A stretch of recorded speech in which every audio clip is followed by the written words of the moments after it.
जगत सारा क्षणिक है और आत्मा एक नित्य है।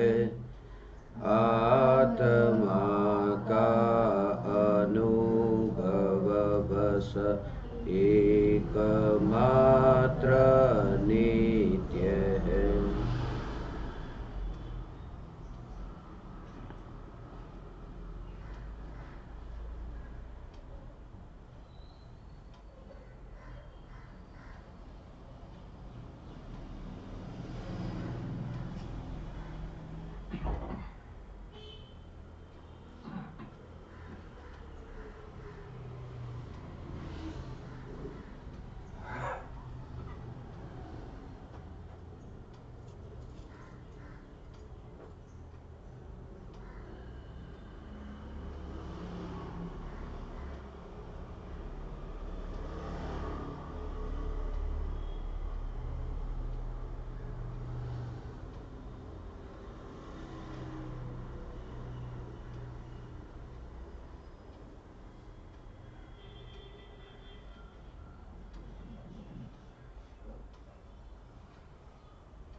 चैतन्य स्वभावी भगवान आत्मा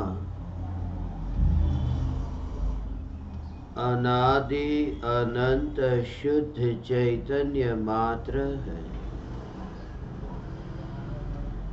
ज्ञान मात्र है। मैं शुद्ध चैतन्य मात्र, ज्ञान मात्र भगवान आत्मा हूँ। प्रति समय यह जागृति बनी रहे, इस जागृति का नाम धर्म है। देह की प्रत्येक क्रिया के काल में और विकल्पों के बहते प्रवाह के काल में ज्ञानी को प्रति समय यह जागृति रहती है कि मैं चैतन्य तत्व इस देह की किसी भी क्रिया में और विकल्पों के बहते प्रवाह में कहीं भी मिला नहीं हूँ। ऐसा शुद्ध चैतन्य तत्व मैं हूँ। प्रति समय स्वयं की शुद्ध चैतन्य सत्ता का बोध आत्म जागृति ही धर्म है। चैतन्य तत्व के स्व संवेदन प्रत्यक्ष निर्विकल्प अनुभूति होते ही अनंत सिद्ध परमात्माओं के संग मुलाकात होती है। अनंत सिद्ध परमात्माओं के संग मुलाकात होती होने पर भी एकमात्र असंग चैतन्य तत्व पर ही दृष्टि टिकी रहती है। भीड़ से भागे बिना भीड़ में ही एकांत की अनुभूति, भीड़ में रहकर भीड़ का विकल्प नहीं और निर्विकल्प के आश्रय से निर्विकल्प अनुभूति, एकमात्र चैतन्य लोक ही लोक रह जाए तब देह रूपी ये देवल उस लोक से पार अलोक में दिखाई देता है। अलोकाकाश की सत्ता तो है, मगर अलोकाकाश में आत्मा जा नहीं सकता। अलोकाकाश को केवली भगवान जान सकते हैं, जा नहीं सकते। ये देह रूपी देवल को ऐसा अलोकाकाश के रूप में देखता है कि चैतन्य लोक देह रूपी अलोक में कैसे जाए। लोक में रहने वाला भी अलोक में नहीं जाता, तो लोक स्वयं अलोक में कैसे जाए।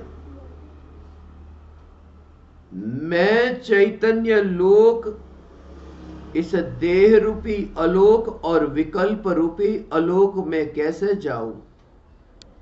इसलिए स्वयं के चैतन्य पने के विस्तार में ही ज्ञानी ने स्वयं का विस्तार माना है।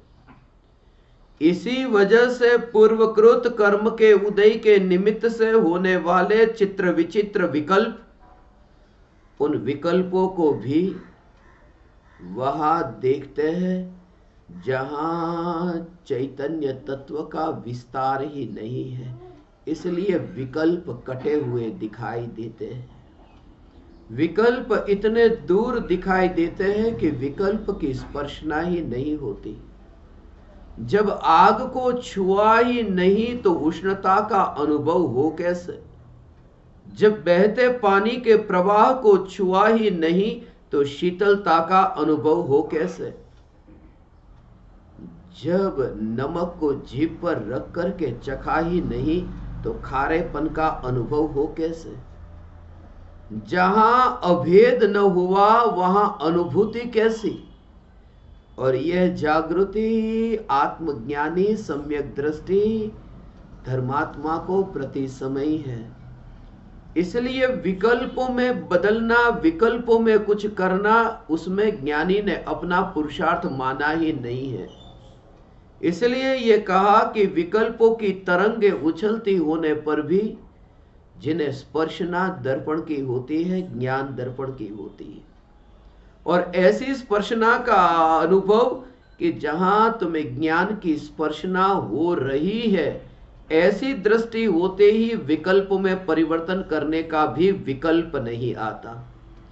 इसी वजह से आचार्य कुंद कुंद देव वन में हर अंतर मुहूर्त में स्वरूप में डुबकी लगाने वाले, छठे सातवें गुणस्थान में झूलने वाले, प्रमत्त अप्रमत्त वीरत गुणस्थान कहा।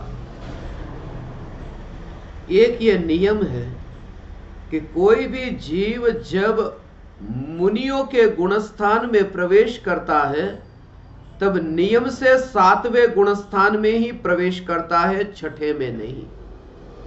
जब भी किसी जीव की आत्मोन्मुख ऐसी परिणति ढलती है और शुद्धोपयोग के आश्रय से जब वो उस दशा तक पहुंचता है कि वहां सातवें गुणस्थान में निर्विकल्प ध्यान की ही दशा होती है। क्योंकि छठे गुणस्थान में विकल्प है, फिर वह विकल्प शास्त्र लिखने का हो, प्रवचन सुनने का हो, प्रवचन देने का हो, या फिर 28 मूलगुणों का निरतिचार पालन करने का हो, किसी भी प्रकार के विकल्प, मगर वे विकल्प नियम से शुभ होंगे। जिस समय हर अंतर मुहूर्त में भगवान आत्मा में उपयोग स्थिर होता है तो ऐसी सहज दशा होती है कि वह उतना दूर जा नहीं पाता, जा ही नहीं सकता, जा ही नहीं सकता। वहां दूरी उतनी न होगी। यदि कोई व्यक्ति यहां घर में है और घर से निकल करके उसे कहे कि तुम घर से बाहर जाते हो तो जाओ, मगर 48 मिनट के भीतर ही तुम्हें अपने घर में वापस आ जाना है, तो वह व्यक्ति 48 मिनट के भीतर वापस आएगा। इतना पक्का है कि वह अमेरिका जाकर के नहीं आएगा, क्योंकि इतनी दूरी, इतना फासला हो जाए, लंबा काल का अवकाश हो जाए, तो तो अमेरिका जा सके, मगर अभी 48 मिनट के भीतर ही यहां घर में आना है तो उतना दूर नहीं जा सकता। ऐसे प्रकार के अशुभ भावों का जहां अस्तित्व ही नहीं होता, इसलिए मुनिराज निर्विकल्प ध्यान में लीन तो होते हैं, मगर लीनता जब छूटती है तब जो विकल्प उत्पन्न होते हैं वह विकल्प तात्कालिक 5 पाप के विकल्प उत्पन्न नहीं होते। यह नियम जानो। उस समय इस प्रकार के पाप रूप अशुभ भाव उत्पन्न ही नहीं होते, क्योंकि जिन्हें हर अंतर मुहूर्त में स्वरूप में डुबकी लगती हो, चैतन्य सागर में डुबकी लगती हो, सिर्फ चैतन्य सागर में डुबकी लगते ही अतीन्द्रिय आनंद का मोती पाते ही वहां पर तृप्त होकर के समा जाना चाहिए। फिर 7वें गुणस्थान से 6ठे गुणस्थान में आने की जरूरत ही क्या है? यह भी एक नियम जानो कि जिस समय आत्मा के ध्यान में लीन होते हैं, फिर ध्यान में से बाहर आए। जिस समय ध्यान में लीन होते हैं उस समय आत्मा में उत्पन्न होने वाले विकल्प से छुटकारा हुआ, मगर मलिन परिणति से अभी छुटकारा नहीं हुआ। विकल्प से छुटकारा हुआ, इसलिए 7वां गुणस्थान है, निर्विकल्प ध्यान है। मगर जो मलिन परिणति है उसका उदय आते ही फिर 6ठे गुणस्थान में नीचे पतन होता है। दूसरा एक महत्वपूर्ण कारण कि 7वें गुणस्थान में और 6ठे गुणस्थान में एक ही कषाई चौकड़ी का उदय अभी बाकी है। 3 कषाई चौकड़ी के उदय का अभाव हुआ है। और उस समय जब तीव्र उदय और मंद उदय, ऐसे 2 उदय होते हैं। जब संज्वलन कषाय का तीव्र उदय होता है तो नियम से वहां 6ठा गुणस्थान होता है। संज्वलन कषाय का जब मंद उदय होता है तब फिर वहां 7वां गुणस्थान, उसके ऊपर के गुणस्थान में वह आरोहण करता है। आचार्य कुंद देव शास्त्र लिखते लिखते अंतर्मुख होते थे, शुद्धात्मा में स्थिर होते थे। उस लिखने की क्रिया में रंच मात्र भी रुचि नहीं होती। सबसे पहला कारण कि अंतर्मुख कैसे होते हैं। हर अंतर मुहूर्त में निर्विकल्प ध्यान में लीन कैसे होते हैं। लिखने की क्रिया और उस समय भी भीतर में चैतन्य तत्व की जागृति, ये बहुत गहरा राज है। तुम्हारे जीवन में जितने भी विवाद हुए होंगे वे विवाद अधिकतर जो बोलने से हुए होंगे। किसी को चाटा मारा इस वजह से विवाद कम हुए होंगे, किसी के धन को लूट लिया इस वजह से विवाद कम हुए होंगे। सबसे ज्यादा विवाद हुए होंगे तो बोलने के कारण, और उसके पीछे भी कारण है क्योंकि जब तुम बोलते हो तब बोलते समय तुम्हारा ध्यान किसी पराये की ओर होता है। किसी और के साथ तुम बात करते हो, किसी पराये के साथ बात करते हो, पराये की ओर तुम्हारा ध्यान है। और पराये की ओर ध्यान होने से तुम अपने से उतने दूर गए, और जो अपने से दूर जाता है वो स्वयं से दूर जाता है, वह बेहोश होता है। जो स्वयं में रहता है वह जागृत रहता है। जो स्वयं से दूर जाता है और पर से बात करने जाता है तो यहां का होश और यहां की जागृति खो जाती है। और अक्सर बेहोशी में ऐसे वचन निकलेंगे जिससे किसी के प्राण को पीड़ा पहुंचे, जिसके कारण विवाद उत्पन्न हो। आचार्य कुंद देव ये कहते हैं, जब तुम तीर किसी के ऊपर छोड़ते हो तब उसका निशान कोई पराया है। जब निशान कोई पराया है तब तुम अपनी ओर नहीं देखते, इसलिए तो बात करते करते करते तुम्हें अपनी याद ही नहीं आती। तुम इतनी बार बोलते हो, बोलते बोलते बोलते तुम्हें अपनी ओर ध्यान ही नहीं जाता, तुम्हें पता ही नहीं होता। इसलिए जब तुम गिनती भी करते हो तो 11 में से 10 की गिनती करते हो, अपनी ही भूल जाते हो। जब तुम्हारा ध्यान जाता है कि अरे मैं अपने को तो भूल ही गया, चौथे गुणस्थान से लेकर के एक ऐसे तीर का जन्म होता है जिस तीर में दो फल होते हैं, एक निशान, एक एरो पराये की ओर और दूसरा भाग है वहां अपनी ओर। एक समय में ये दोनों निशान, दोनों फल एक ही तीर के, इसलिए बात होती है पराये के साथ, मगर एक निशान अपनी ओर भी है, वो आत्म जागृति का है जो चौथे गुणस्थान से प्रारंभ होता है। इसी वजह से चौथे गुणस्थान से लेकर के ऊपर के गुणस्थानों में जब ज्ञानी प्रवचन देते हैं, शास्त्र लिखते हैं, तत्व का उपदेश देते हैं, उस समय उनकी यह दशा होती है।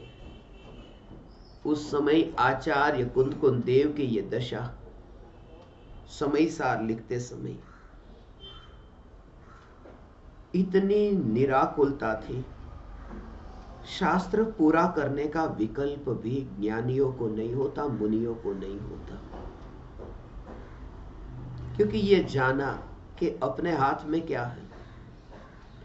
एक शब्द की रचना भी मेरे हाथ में नहीं, और ये तो आप सब जानते हैं ना, मैंने 2008 में 400 गाथाएं लिखी थी, 6 ढाला की।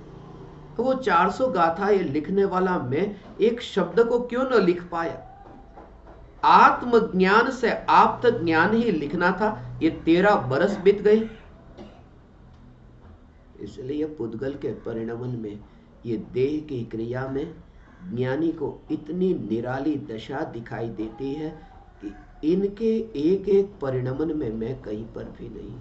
इसलिए जितनी भी देह की क्रिया है, वह देह की क्रिया वहां से, क्रिया तो ऐसी की ऐसी ही रहती है, सिर्फ नाम बदल जाता है। बायोडेटा तुम्हारा वही रहता है कि तुमने बीए की डिग्री पाई, फिर तुमने एमए की डिग्री पाई, फिर तुमने आगे एमफिल किया, फिर तुमने पीएचडी की।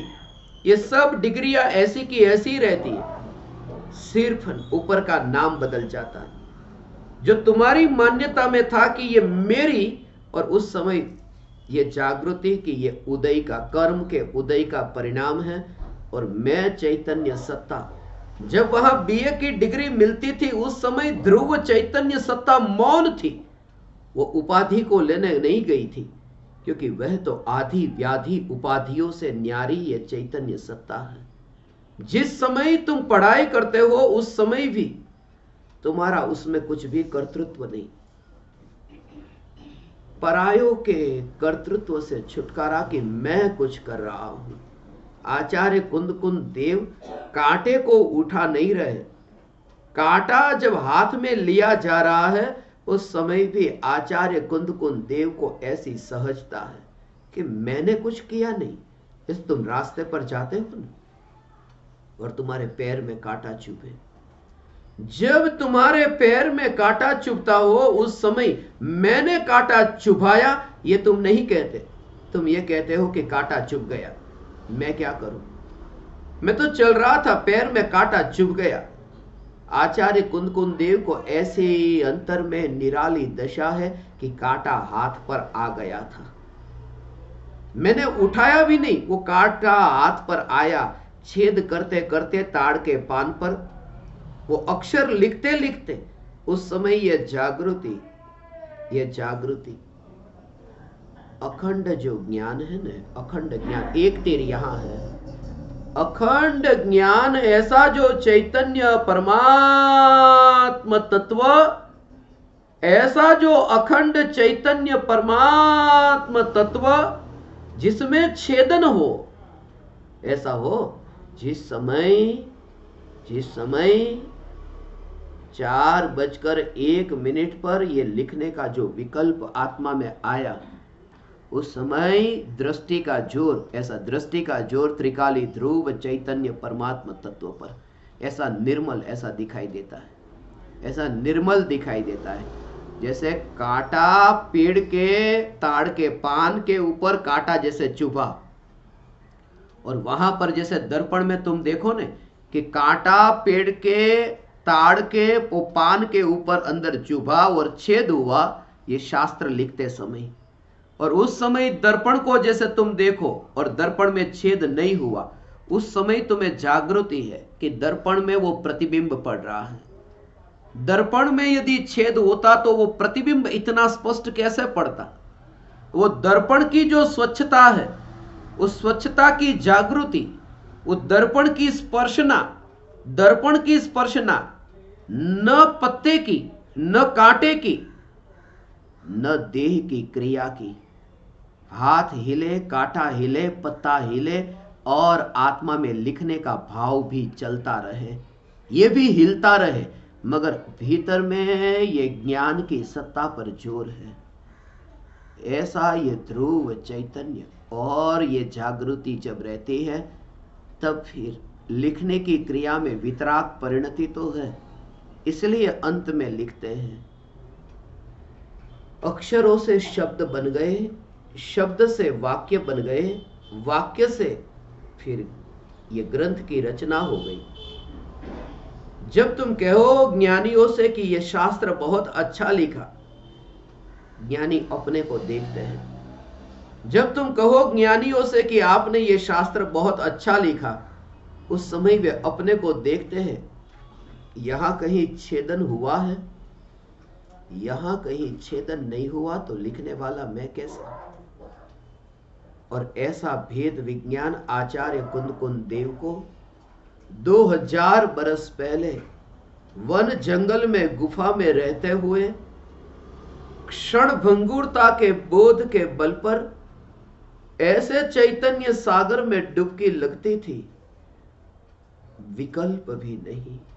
11 बरस का बच्चा आचार्य कुंद देव हो गया, 11 बरस में नग्न दिगंबर संत हो गया।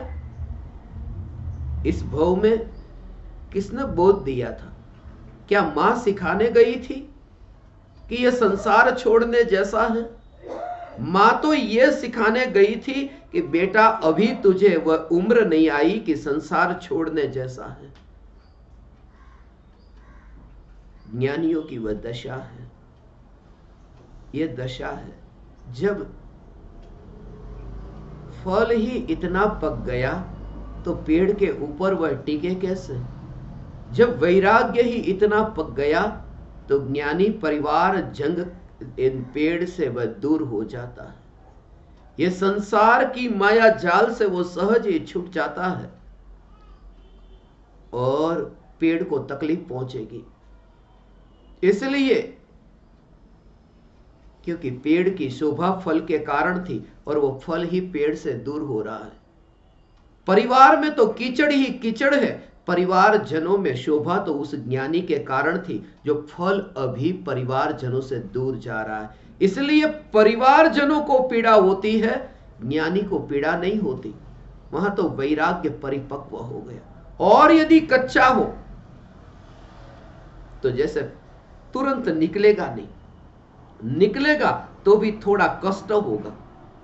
कच्चे फल को यदि पेड़ से अलग करो तो थोड़ा कष्ट होगा, उसमें जबरदस्ती होगी। और अनंत बार पूर्व में ऐसी जबरदस्ती से दीक्षा ली थी। जब उस दशा में पहुंचे कि जहां तुम्हारे पूर्व के भाई बहन रिश्तेदार ये तुम्हारे सामने आए और यह भी विकल्प न आए।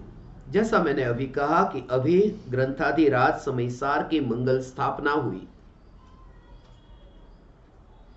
अभी तो मेरे ज्ञान में यह जानने में आ रही है कोकिलाबेन के निवास स्थान पर स्थापना हुई, मगर जब मैं निकट काल में वन जंगल में मुनि होऊंगा, उस समय ये यदि मेरे सामने भी आए और ये विकल्प आए कि ये कभी मेरी बहन थी, ये विकल्प आए तो उस विकल्प का प्रतिक्रमण करना होता है, उसके अपराध का भी दंड का फल भोगना होता है। मुनि दशा उसका नाम है। मैंने हजारों महाराज साहबों को पढ़ाया, सबका यही कहना, ये मेरे संसार के भाई, संसार की बहन, संसार के माँ बाप, अभी तो हमने दीक्षा ले ली मगर ये संसार के भाई बहन आए हैं।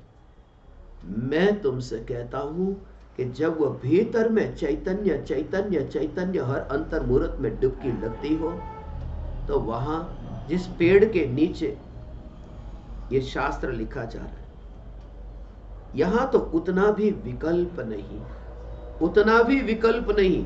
वन जंगल में मुनि होकर के जब आत्मा के ध्यान में लीन हो, सियाली उसके 2 बच्चे सुकुमाल मुनि का पैर खा जाते। उनका शरीर कितना कोमल था तुम्हें तो पता है ने। एक सरसों का दाना, सरसों का राई ना दाना पण जेना पगनी अंदर आम आवे तो पग में खूचे। मखमल जैसे मुलायम ऐसे गलीचे से नीचे जिन्होंने पैर न रखा, और जिस दिन रखा उस दिन वन जंगल के कांटे और कंकड़ में, और जो सुख उन्होंने गलीचे में न पाया वो वन जंगल के कांटे कंकड़ में पाया। यदि होता तो फिर वो महल को छोड़कर जाते क्यों?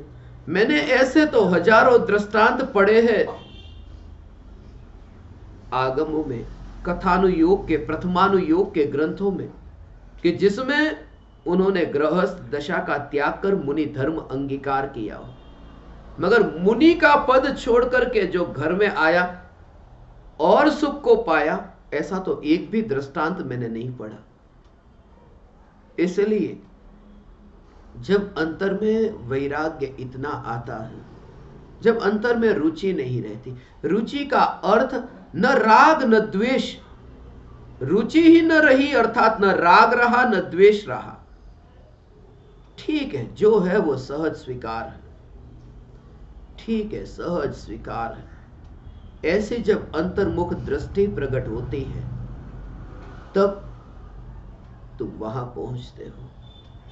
हे ज्ञान दीपक, तुम ऐसे वैराग्य की दशा को उपलब्ध हो जहां तुम्हें अपनी बहन नहीं, जिनसे तुम्हारा और तुम्हारी बहन का शरीर बना, ऐसे माँ बाप ही तुम्हें याद ना आए। माँ बाप ही नहीं, माँ बाप से मिला हुआ ये शरीर ही याद ना आए। इतनी दूरी बुद्ध जब अपने पिता को पूछे बिना ही घर से निकल गए थे। 12 बरस के बाद में बुद्ध जब वापस लौट रहे थे, पिताजी बहुत गुस्से में थे कि तू बताए बिना चला गया मुझे, तूने इतना भी मुझसे पूछा नहीं, एक बार कह के जाता। पत्नी तो पहले से ही नाराज थी, बहुत गुस्से में। बुद्ध ने कहा इतने आग बबूले होने की जरूरत क्या है? बुद्ध ने कहा तू मेरा है और मेरा होकर के मुझे छोड़कर गया। बुद्ध ने उत्तर दिया कि पिताजी, अभी मैं थोड़ी देर पहले एक रास्ते से गुजरता हुआ यहां आया, और जिस रास्ते से मैं गुजरता हुआ आया हूं वह रास्ता यदि कह दे कि हे बुद्ध तू इस रास्ते पर चला है और तू मेरा है, तो मुझे छोड़कर यहां से कहां जा रहा है, तो वो रास्ता मूर्ख होगा। पिताजी, जिस रास्ते से चलकर के मैं आया उस रास्ते पर चलकर के आने से मैं रास्ते का नहीं हो जाता।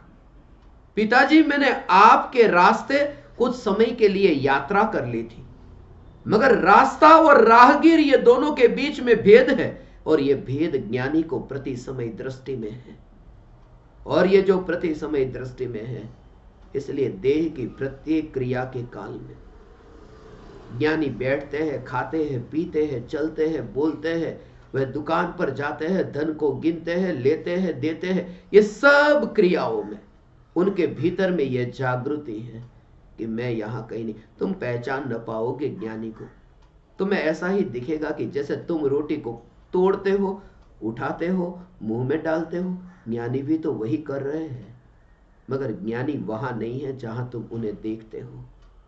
ज्ञानी वहां मांस और चमड़ी में नहीं है, वे तो चैतन्य में वास करते हैं। और ऐसा भेद विज्ञान जब अंतर में बरतता हो तब वह मुनि की दशा प्रकट होती है। तब ऐसी अपूर्व दशा प्रकट होती है कि वहां शरीर पर धागे मात्र का भी परिग्रह नहीं, और ऐसी दशा, शरीर पर धागे मात्र का परिग्रह नहीं और आत्मा पर विकल्प मात्र का भी आवरण नहीं, और जितना भी पर्याय में आवरण है उस समय भी स्वरूप की अनुभूति, विकल्प है। आचार्य कुंदकुंद देव को जब समयसार लिखने का विकल्प जो छठे गुणस्थान में आता था, शास्त्र लिखते थे, लिख करके रख देते थे, क्योंकि मुनिराज शास्त्र को लिख करके उठा करके नहीं जाते।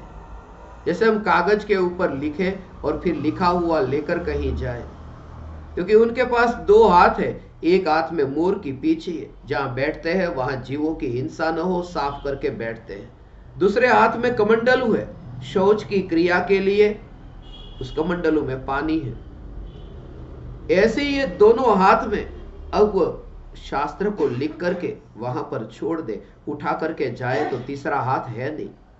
उठा कर को जाए वहां पर तो एक पत्ता, दूसरा पत्ता, तीसरा पत्ता, इतने पत्ते इकट्ठे हो जाए, उसका भी एक परिग्रह हो जाए। इसलिए शास्त्रों में शास्त्र को भी सूक्ष्म परिग्रह कहा। ज्ञानी की तो वह दशा है, एक एक एक एक वस्तु भी अनजान हो जाएगी एक समय में। इसलिए तो जाना अनजाना हो जाएगा, जाना अनजाना हो जाएगा ये जागृति के बल पर। तुम चाहते हो कि तुम धन इकट्ठा करो, तुम्हारे बेटे के लिए तुम छोड़ कर जाओ, मगर बेटे के लिए खाने पीने के लिए सुविधा तुमने कर दी, मगर तुम्हारा मन अभी वहां नहीं लगता। तुम्हें चाहिए कि बेटे का बेटा भी उसके लिए भी थोड़ा कमा के जाओ, वो भी बड़ा होगा, और वह भी हो जाए तो तुम्हें 7-7 पीढ़ी का विचार आता है, उसके बेटे का क्या होगा, उसके बेटे का क्या। ये भविष्य का विकल्प। मगर तुम्हें पता है, तुम्हारे बाप के बाप के बाप के बाप 7 पीढ़ी का नाम या मेरे सामने बैठे, किसी को अपनी 7वीं पीढ़ी का नाम याद हो तो बताओ। तुम्हें जिसके नाम तक का पता नहीं, तो तुम्हारे बेटे के बेटे के बेटे के बेटे के बेटे तुम्हारा नाम कैसे याद रखेंगे। और जो तुम्हारा नाम तक याद नहीं रखने वाले, उसके लिए तुम दुकान और ऑफिस पर जाकर के पाप की कमाई करके मनुष्य जीवन को व्यर्थ में बर्बाद करते हो। यही तो मूर्खता है, और ज्ञानी ने यह मूर्खता देख ली, इसलिए वे मुक्त हो गए। मुक्ति के लिए सबसे पहले बंधन तो दिखे। तुम्हें तो सोने की हथकड़ी अभी हथकड़ी नहीं, गहना लगता है, इसलिए तो छूटने का मन नहीं होता। और ज्ञानी को वह दशा प्रकट हुई, वह दशा प्रकट हुई। इसलिए मैंने पूरी पृथ्वी पर 158 देशों की ऐसी ऐसी 5 स्टार होटलों में, ऐसे ऐसे निवास स्थानों में, अभी जहां मैं अमेरिका में ठहरा था, कह रहे थे 600 करोड़ रुपए का उनका विला है, 600 करोड़ रुपए का विला, मगर बेचैनी है, शांति नहीं। और वहां मुझे नींद नहीं आई थी। उनके 600 करोड़ के विला में, मास्टर बेडरूम में, स्पेशल गुरुदेव आपके लिए बोल रहे थे। चैन नहीं पड़ता था। और गजपंथा के स्मशान में जब मैं चिता के ऊपर रात को लेटता हूं, 2 घंटे की पर्याप्त निद्रा मुझे आ जाती है। मैं गजपंथा के स्मशान में जब रात्रि में रहता हूं, वह स्मशान में मुझे आचार्य कुंदकुंद देव स्मरण में आते हैं, स्मरण में आते हैं। इसलिए मैं यहां का मेहमान, मैं यहां का मुसाफिर, जाने से अनजाना होने की तैयारी है। इस समय सार की ये जो अंतिम स्थापनाएं चलती है, मैं तो भावना पाता हूं जल्दी से जल्दी ये 142 स्थापनाएं पूर्ण हो और मैं निकलूं यहां से, मैं निकलूं यहां से, क्योंकि मैं उस विरह से रह नहीं सकता, मैं अपने गजपंथा से दूर नहीं रह सकता, मैं उस वन जंगल, मैं उस नदी पर्वत, मैं उस गुफा, उस पहाड़ के शिखर से अब दूर नहीं रह सकता। मैं परिवारजनों की काजल की काल कोठरी में बंद रह नहीं सकता। बस थोड़े ही समय की बात है, यह अवसर है, यह मौका है। मैं 2 दिन पहले ही बापूजी को कह रहा था, यहां स्थापना थी इस वजह से कि पूरी जिंदगी भर तो हमारे लिए ये बोझ ढोया है, जानवर की तरह खेत में काम किए, मजदूरी की, बैल की तरह। अब ये बुढ़ापा आया, अब अंत में जो राग बचा है बस आप दोनों का बचा है कि जिनसे ये देह मिला, उन्हें दोबारा अब देह न मिले, उन्हें दोबारा अब शरीर न मिले, उनकी मुक्ति के लिए आज मैं यहां आया हूं, तो उन्हीं के लिए आया हूं। मुझे इनमें कोई रुचि नहीं, न भाई में, न बहन में, न रिश्तेदारों में। मेरा अंतिम कर्तव्य है बस वह मेरे माँ बाप का, जब तक मैं गृहस्थ अवस्था में हूं, और वह भी छूटे। मैंने तो उनसे कहा कि सबसे पहली शुरुआत मैं आपसे करूंगा, जो मैंने भावना भाई में थैले में बंद करके आपको मुनि होने के मार्ग पर लेकर जाना चाहता हूं। उसमें सबसे पहली शुरुआत मैं माँ बाप से कर रहा हूं। 142 स्थापना के बाद में मैंने कहा अब गजपंथा में चलो, वहां न मोबाइल होगा, कोई संपर्क होगा, और तुम्हारा प्राण भी वहीं से ही छूटे। मैं तुम्हें उस दशा में देखना चाहता हूं कि तुम उस स्थिति को उपलब्ध हो जाओ कि अंतिम घड़ी पर तुम्हें उसका भी विकल्प न रहे, जो तुम्हें यहां लेकर के गजपंथा आया है, और तुम उस स्वरूप में स्थित हो जाओ। इतने आनंद और इतने अपूर्व निराकुल शांत स्वरूप में तुम लग जाओ। हे चैतन्य परमात्मा, जागृति। कुछ बिरले हैं जिनको ये जागृति समय आने से पहले, मौत आने से पहले प्रकट होती है। मौत आने से पहले प्रकट होती है। बाकी तो जानवर की भांति ही बोझ ढो ढो कर जीते हैं, अंतिम घड़ी तक भी पलटने का नाम नहीं लेते। मारवाड़ी की तरह, एक मारवाड़ी के बारे में मैंने सुना है, मरते समय भी लेटा था, चारों बेटे उनके पास में, जैसे अंतिम घड़ी में कुछ मिल जाएगा। मारवाड़ी के बच्चे भी मारवाड़ी ही थे कि लाओ कुछ मिल जाए अंतिम घड़ी पर, बोल रहे थे जा जा जा जा जा। तो वहां झाड़ था, पेड़ था। बच्चों को ऐसा लगा कि कुछ कहना चाहते, अब मरने की घड़ी है, कुछ कहना चाहते। बोलो पिताजी, बोलो क्या कहना है, जा जा, बोलो बोलो, एक वाक्य बोल दो। मरते मरते कह दे कि कहां है, गड़ा है, क्या डांट्यो छे खजानो। जा जा जा जा जा बोलते। बोले जा जा, झाड़ू, बकरी झाड़ू खा रही है। मर रहा है मगर जाते जाते भी झाड़ू बकरी खा रही है, उसको देखो, और वहीं मर गया। कुछ लोग जानवर की भांति ही जीते हैं, जानवर की भांति ही जीते हैं, और जानवर की भांति भी मरते। जानवर कहो तो भी ठीक नहीं लगता, क्योंकि शेर को तो जानवर की पर्याय में भी सम्यक दर्शन हुआ। मूढ़ होकर के ही जन्म लिया और मूढ़ होकर के ही मरते हैं। अंतिम घड़ी तक वह लोभ व वासना नहीं छूटती, वो पकड़ नहीं छूटती। पता है इतने लोग मरते हैं, ऐसे लोग मैंने देखे, करोड़ों रुपये उनके पास में है, करोड़ों रुपये उनके पास में है, और वो जो मास्क आता है ना, उस मास्क को रोज बदलते नहीं है, मास्क को धोते हैं। सादा मास्क हो, कपड़े का नहीं, सादा मास्क, उसको धोते हैं। 1 रुपये का मास्क उसको धोते, करोड़ों रुपये के घर में, और धोते 5 रुपये का साबुन जाता है उसमें। 1 रुपये का मास्क धोने में 5 का साबुन बिगाड़ेंगे, मगर वो मास्क धोएंगे। वो लोभ मरते समय तक नहीं जाता। ऐसे जीवों पर तो करुणा आती है। लाखों करोड़ों रुपए अंदर हो, मरने की घड़ी हो, 2-5 साल बाकी है, झाड़ू लगाने वाला घर में नौकर आ सकता है, मगर 1000 रुपये ज्यादा जाएंगे। खाना बना देने वाला तुम्हें 4000 रुपया देकर मिल सकता है, कहां लाखों रुपये लेकर। तो 4 साल में अभी मरकर कहां नरक में जाएगा, तुझे पता है। थोड़ा लोभ छोड़, मरते समय अब लोभ छोड़, और जीवन ऐसा जी कि जिससे मेरी शक्ति, मेरा समय और मेरे परिणाम, ये तीनों बिगड़ते हुए बच जाए। शक्ति भी बच जाएगी, परिणाम भी बचेंगे,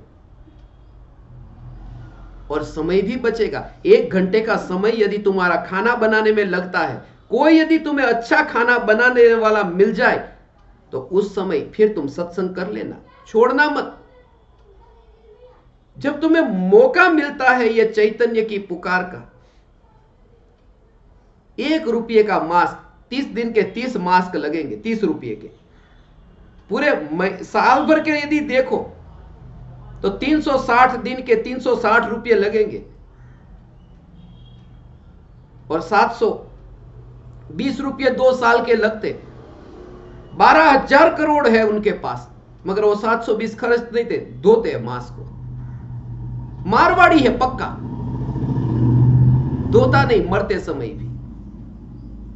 और मैंने तो पूरी पृथ्वी पर जाकर के लोगों को देखा है, जिनके पास 1000 रुपये जेब में होगा वो 1000 दे देगा, मगर जिनके पास करोड़ होगा वो 100 निकालना होगा तो देखेगा।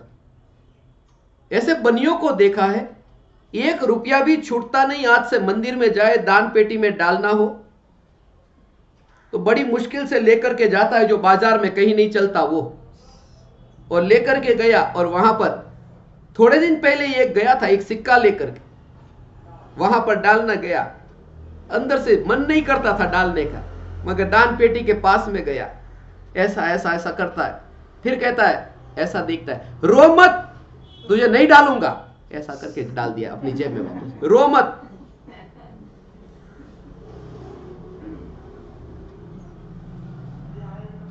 ऐसे लोभी कभी धर्म को उपलब्ध नहीं होते। दीवाना बनो तुम। आज का मुझे पता है, कल का मुझे पता नहीं। ये तो मेरे जीवन की ये घटना है ना। $1000 अंत में मेरे पास में कोंगो में बचे थे। उसके बाद मुझे 5 देशों में जाना था, मेरी जेब में 1 रुपया नहीं था। और 5 देशों में जाऊंगा, इमिग्रेशन ऑफिसर पूछेंगे शो मनी, तो पैसे तो है ही नहीं। एयरपोर्ट पर उतरते ही पैसे नहीं, टिकट सब थी, ठहरने की व्यवस्था हो गई थी, गाड़ी की व्यवस्था हो गई थी। 5 देशों में जाना था, मगर मेरे पास में $1000 आखिरी थे।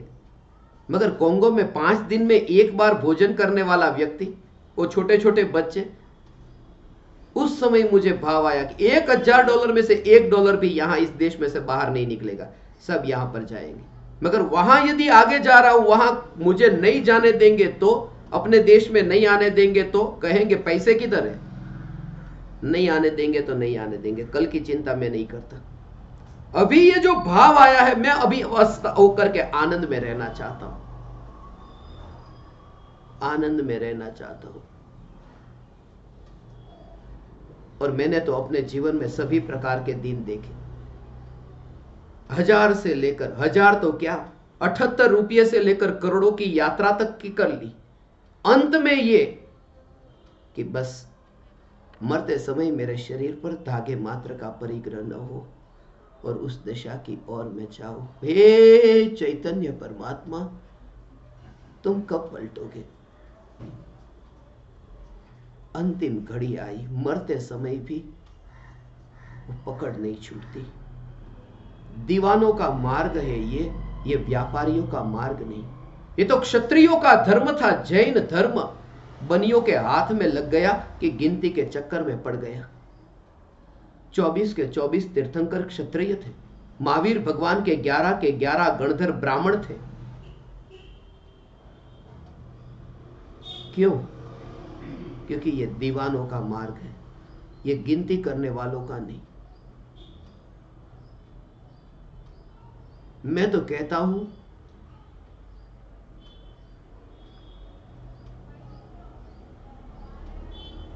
ये वितराग धर्म,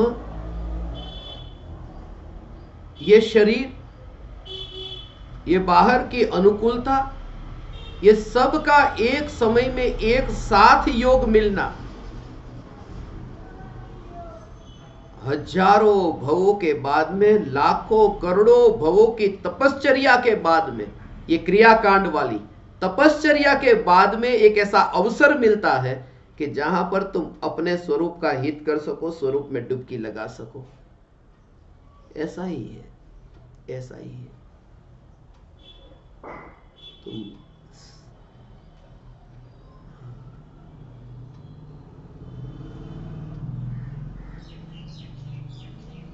तुम्हारी भावना यदि सच्ची होगी, भावना सच्ची होगी, बाकी सब उदय पर छोड़ो। मेरे भाव सच्चे हैं, जब मैं 142 देशों की यात्रा के लिए निकला, 415 विमान मुझे पकड़ने थे। एक विमान में से दूसरे, दूसरे से तीसरे, मेरी जेब में 1 रुपया नहीं था। मगर मेरा भाव था कि 1 रुपया मेरी जेब में आया तो वो जेब में नहीं रहेगा, वो वितरागवाणी में खर्च हो जाएगा। मैं रात्रि में जब लेटूं तब देह पर ये बस वस्त्र, उसके अलावा 1 रुपया जेब में न हो, शांति से आराम से सो सकूं। और पूरी पृथ्वी पर हजारों नहीं 1 लाख केंद्र पर आत्मसिद्धि शास्त्र पहुंचा। मैं कल की फिक्र नहीं करता और तुमसे भी ये कहता हूं, ऐसा दीवाना होकर के जीवन जियो, जो होगा सो होगा, मगर मस्ती नहीं छूटेगी, ये चैतन्य की मस्ती। आचार्य कुनकुन देव सोचते नहीं कि 11 बरस का अभी ये बच्चा अभी आगे जाकर के शरीर साथ देगा या नहीं देगा। बुढ़ापे में कौन साथ देगा? थोड़ा बचाया होगा तो बुढ़ापे में साथ देगा। जिसने जिंदगी भर कमा कमा करके इकट्ठा किया,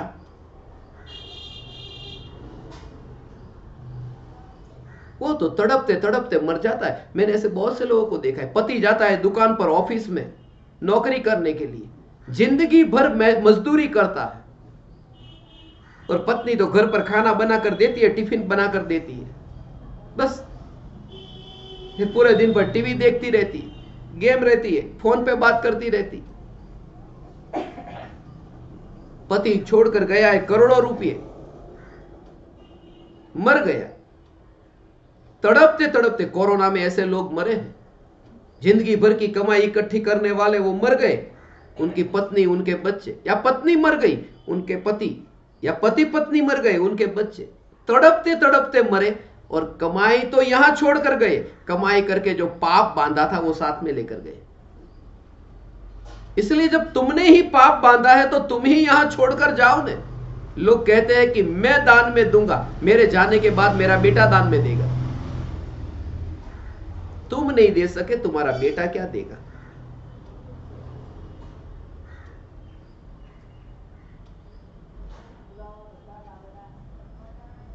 आचार्य कुंदकुन देव बचपन में ही वैरागी थे, पूर्व जन्म के संस्कार थे। जरा विचार करो, 11 साल का बच्चा हर अंतर मुहूर्त में, एक बच्चा 11 साल का हर अंतर मुहूर्त में अनंत सिद्धों के संग मुलाकात करता हो, ऐसा अंतर्मुख होकर डुबकी लगती हो, कैसी वह दशा होगी।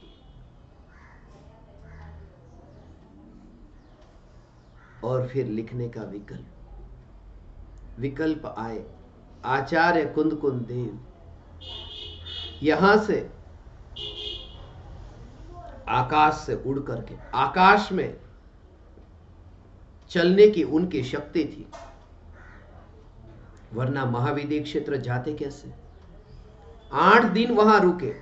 पूज्य गुरुदेव श्री के सत्संग में आपने बहुत बार सुना होगा, जिन्होंने विक्रम संवत 49 की साल में वे सिमंदर भगवान के पास गए, वहां 8 दिन रुके, वहां से बोध पाया, और वहां से आकर के अनेक ग्रंथों की, परमागमों की रचना की। दक्षिण भारत में भी आज उनके चरण हैं। मद्रास के पास में, चेन्नई के पास में, तमिलनाडु में पोन्नूर तीर्थ करके एक है, वहां पर भी ज्ञान दीपकों को लेकर जाने का मेरा भाव है। अब समय सार की स्थापना हो, जब आपको मैं एक थैले में भरकर लेकर जाऊंगा ना, तो उस समय वहां पर भी जाएंगे, वहां पर जाएंगे। ऐसी स्थिति कि जहां पर आचार्य कुंदकुन देव ने अपने जीवन के वो वितराग परिणति के दिन बिताए थे। निकट काल में निर्वाण को उपलब्ध होने वाले आचार्य कुंदकुन देव शास्त्र लिखते हैं, लिखते लिखते ही वे अंतर्मुख हो जाते हैं। और तुम जरा विचार करो कि जहां तुमने वो वाक्य भी पूरा न किया हो, शब्द अधूरा लिखा हो, क्योंकि वो कोई प्लानिंग के साथ में नहीं होता, प्लानिंग के साथ नहीं होता। जैसे लिखते लिखते लिखते अभी एक शब्द भी पूरा नहीं हुआ, लिखना हो रहा था, उस समय अंतर में भेद ज्ञान चलता है। लिखने का विकल्प और विकल्प से भेद विज्ञान होता है, और यही तत्व विचार चलता है। ज्ञान ज्ञान ज्ञान ज्ञान, एकत्व तो हुआ है, एकत्व के साथ भी विचार भी चलता है। जैसे करोड़ रुपए पड़े हैं, तो तुमने माना है कि ये मेरे हैं, और करोड़ रुपए के विचार भी जैसे चलते हो, ऐसे ही ये मैंपना भी स्थापित हुआ और तत्व विचार भी चलता है। उस तत्व विचार में जब शुभ भाव आता हो, मगर उसमें भी रस न आता हो। ये देह की क्रिया, ये कांटे से समय सार लिखने की क्रिया, ये लिखने का विकल्प, उससे न्यारा मैं चैतन्य तत्व, मैं चैतन्य तत्व, मैं चैतन्य तत्व, मैं चैतन्य तत्व, मैं चैतन्य तत्व, ऐसा जब विचार चलता है तो, और वो विचार पर जोर नहीं रहता हो भगवान, उस विचार पर जोर नहीं रहता। वो विचार जब चलता है तब जोर चैतन्य चैतन्य,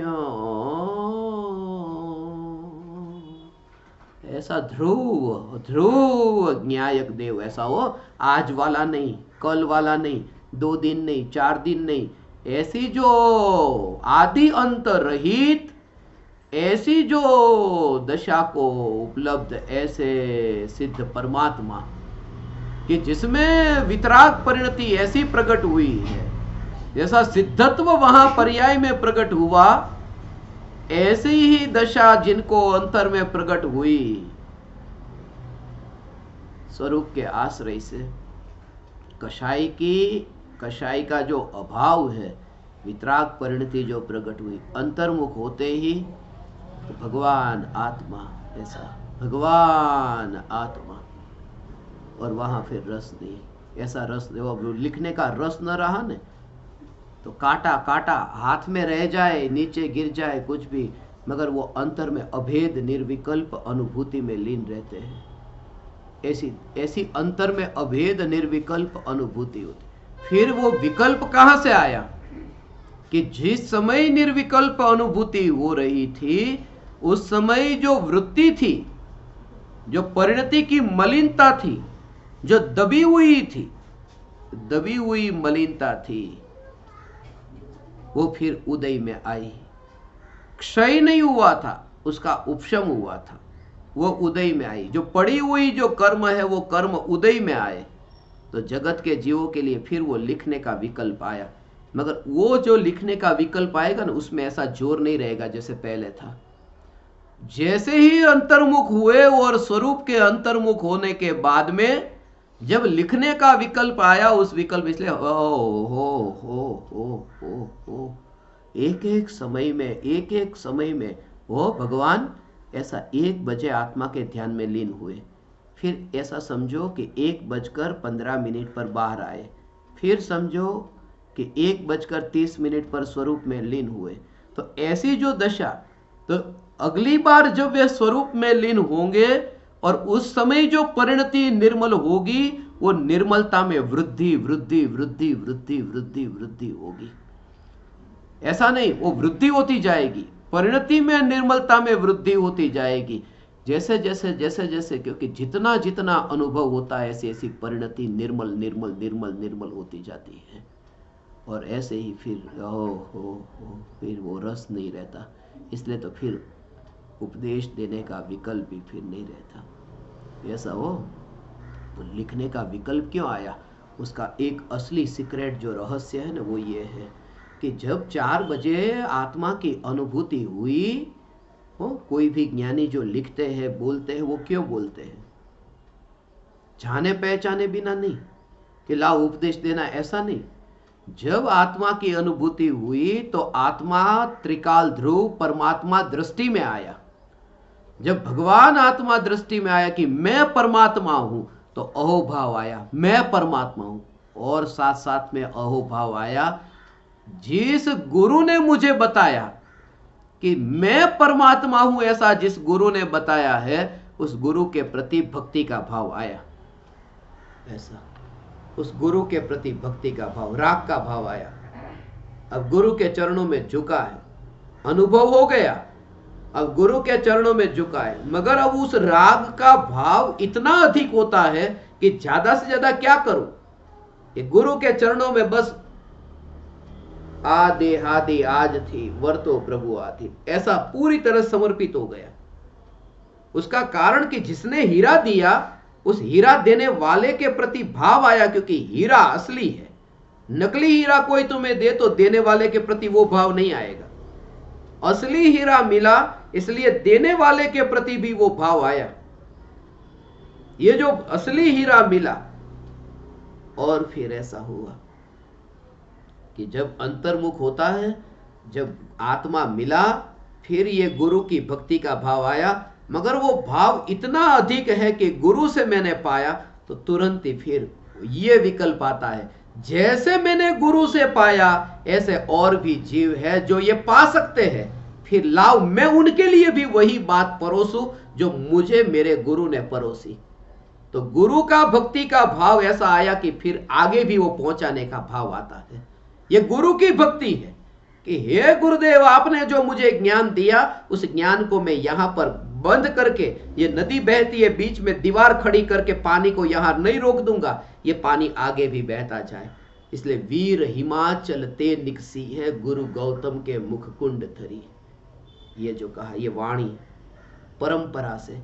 इसलिए तो आचार्य कुंद देव, अमृतचंद्र देव, जयसेन देव, कृपालु देव, गुरुदेव से लेकर ये हम तक पहुंची, और अब हमसे ये वाणी आगे पहुंचेगी। मगर एक शर्त यह है, ये मत भूलना कि तुमने हीरा पाया तो ही, वरना फिर जो तुम आगे फैलाओगे वो नकली होगा। असली हीरा पाने के बाद में फिर वो आगे बहता है। ये तत्व का प्रचार। जब तक तुम्हें अनुभूति नहीं हुई तब तक मौन रहना, चुप रहना, प्रवचनकार मत बन जाना। इसलिए मैंने किसी भी ज्ञान दीपक को यह अनुमति नहीं दी कि तुम दूसरों को समझाओ, दूसरों को सिखाने बैठ जाओ। मैं कहता हूं अभी तुम खुद सीख लो, खुद समझ लो। तुम्हारी आंख का तुम खुद पहले ऑपरेशन करो, फिर दूसरों की आंख का ऑपरेशन करने जाना, वरना तुम दूसरों की आंख को फोड़ दोगे जो कभी ठीक हो सकती थी। तुम पहले अपना दिया जलाओ, उसके बाद में दूसरों का दिया, क्योंकि तुम्हारा बुझा हुआ दिया दूसरा दिया कैसे जला सकता है। ऐसे ही तो प्रज्वलित ज्ञान दीपक से ज्ञान दीपकों की परंपरा चलेगी। आज यहां अहमदाबाद में ये समयसार के गहरे राज पर जो मुझे कहना था कुछ तो मैं कह पाया। अभी अधूरा जो है कि जब मुनिराज को ये लिखने का विकल्प आया तब अनुभूति में गुरु की महिमा है, और गुरु से जो पाया वो आगे फैलाने का भाव आता है। ये भाव आता है, मगर उसमें फिर सुख क्यों नहीं मानते?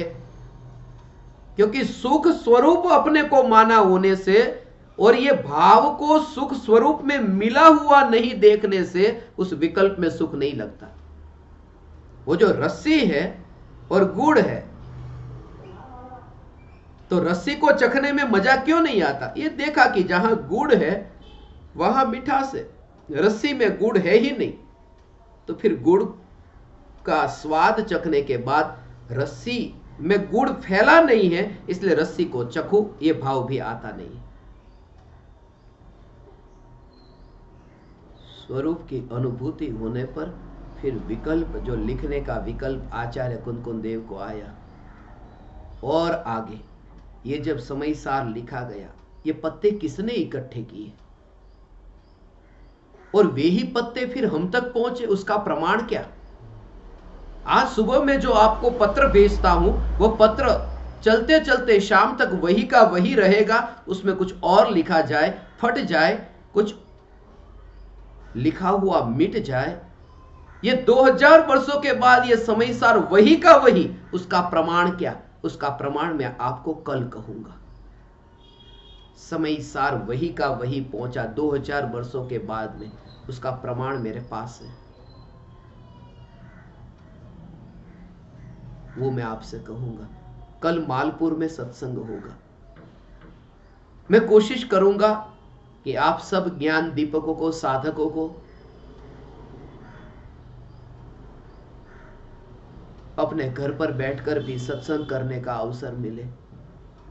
आपके सत्संग के लिए, 1 घंटे के सत्संग के लिए 1 घंटा पहले मैं यहां आकर बैठता हूं। एक ही भावना है कि कैसे भी करके तुम प्रत्यक्ष रूप से इस सत्संग का लाभ ले सको।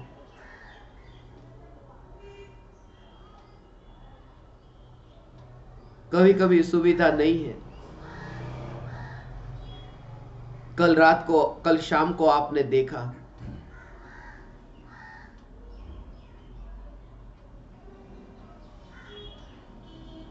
स्थापना के दौरान लाइट चली गई। आज सुबह भी स्थापना हो रही थी हर्षा के निवास स्थान पर, उस समय भी लाइट चली गई। बोले जिंदगी में कभी नहीं गई, पहली बार गई। जहां जहां मैं स्थापना करने जाता हूं वहां ये बत्ती क्यों बुझ जाती है, बिजली क्यों चली जाती है? मेन स्विच बंद मत कर, बैठ अभी। ये जा रहा था शायद। इधर पंखा बंद हो गया, देखो बिजली बंद नहीं गई तो पंखा बंद हुआ। कुछ तो होना चाहिए, चमत्कार।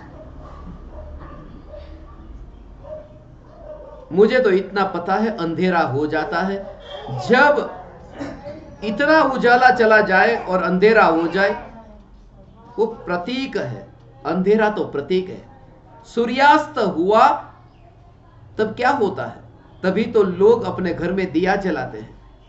जब केवल ज्ञानी तीर्थंकर परमात्मा रूपी सूर्य का अस्त होता है तब आत्मज्ञानियों का ज्ञान दीपक प्रज्वलित होता है।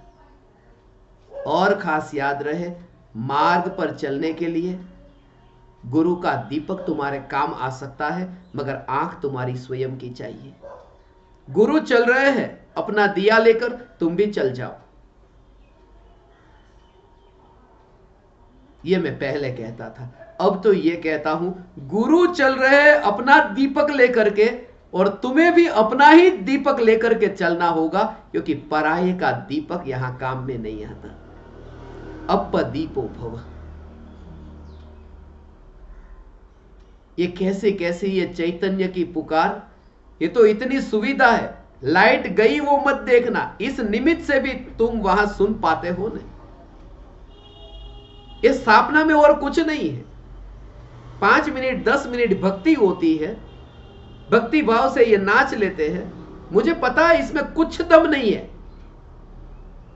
मगर इस निमित्त से कैसे कैसे जीवों के कान में ये वाणी पहुंचेगी, और पहुंचती है, लोगों तक पहुंचती है। मुझे तो पता भी नहीं कौन कौन ये सुनते हैं।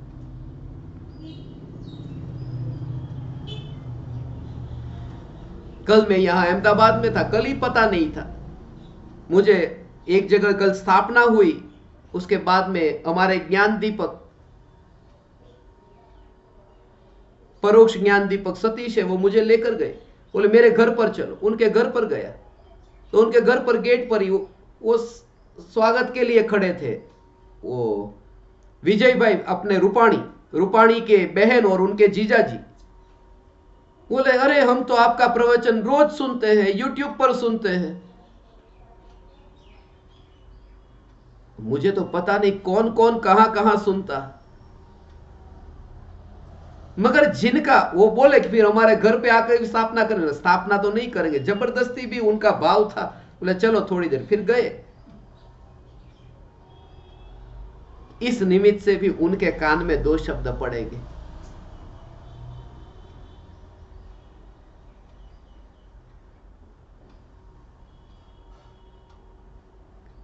आज कोकिलाबेन के निवास स्थान पर सुविधा बिल्कुल नहीं थी। यहां बैठने के लिए भी, कुर्सी पर बिछाने के लिए भी कपड़ा ठीक तरह से नहीं था। 4 छोटे छोटे कपड़े देखो, सुई से जोड़ जोड़ करके इकट्ठे किए, तब जाकर के कुर्सी पर कपड़ा आया, मगर मस्त है, आनंद में है, क्योंकि मेरी बहन है सिर्फ नाम की।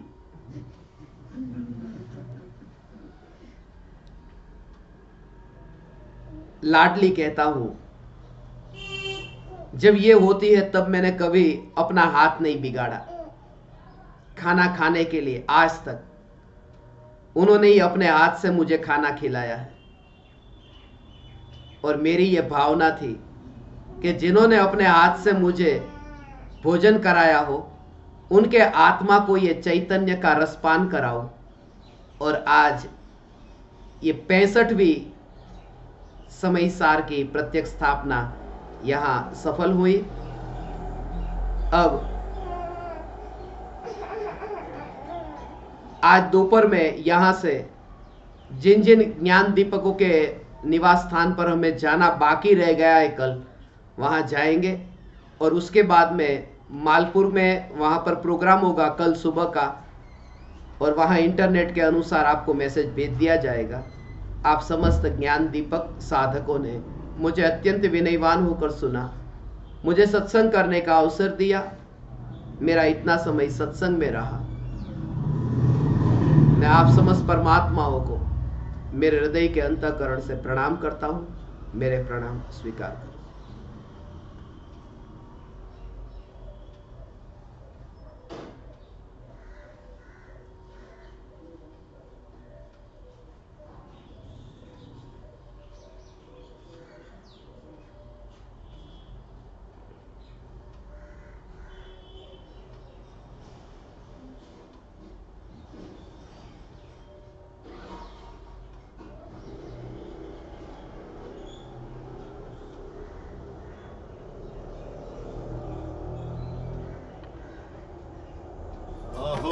अहो श्री सद्गुरु करुणा सिंधु अपार, इस पामर पर प्रभु किया अहो अहो उपकार, अहो अहो